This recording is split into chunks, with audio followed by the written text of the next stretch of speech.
Hello, John Britt. Today we're going to do a closed cylinder lidded jar that you make in one piece. Okay, so here's a sample of it. I don't have a finished piece, but this is how you make it on the wheel. We'll make a closed cylinder and put our flange in there and then cut it off, and then we'll put this, make a little bird that we can put on top there. Okay, so let me show you this. Put this guy down.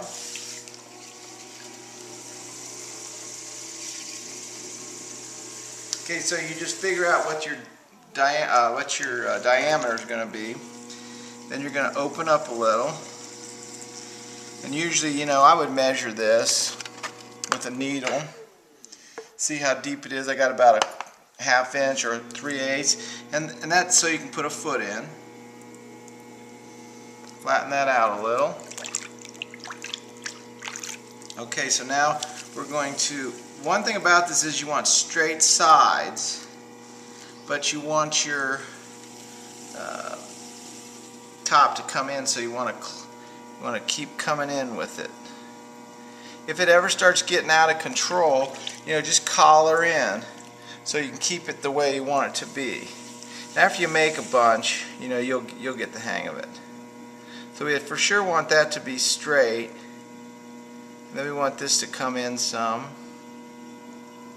Okay, so we're going to close that off a little. If you do this, if you do your closing off too fast, it'll make torque marks inside. So you have to kind of ease on into it.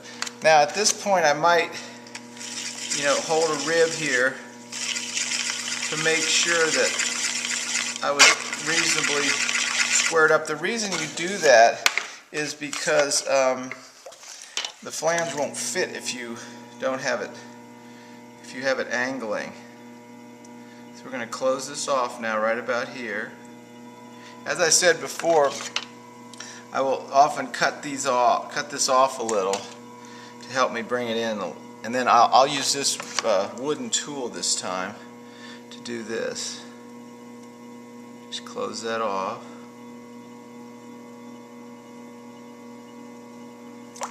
Get some water on there. Sometimes you just then either cut it like this, and then when you get there, just pinch it off and then just roll right over there again. Okay? Then you can mess around with making it nice and smooth like that. But the main thing I want to show you is now you're going to take either a squared up rib like this or a smaller one or some version. And then what you do, I use a little water, but I would just lay it in here. And that creates my groove. Now I'm going to let that sit, and I'll probably take a needle, pop a little hole right in there so that when it dries it doesn't crack.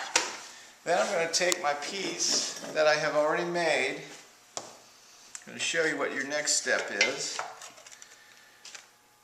And that's going to be,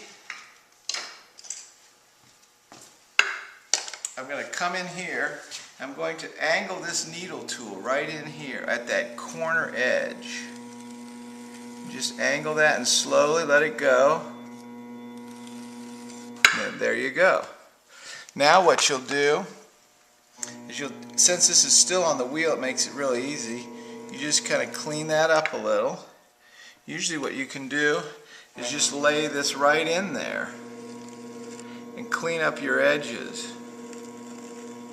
And you want to bevel this a little so it's going to fit. You might want to clean that edge up a little, and you'll get the hang of it. You may have to cut this back some.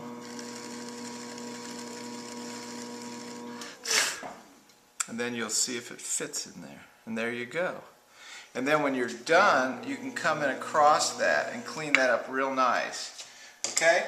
Then what a lot of times people do is they put like a little bird on here. So I would sculpt a little bird or a little, anything you want. It could, whatever you'd like, a little creature or some kind of animal.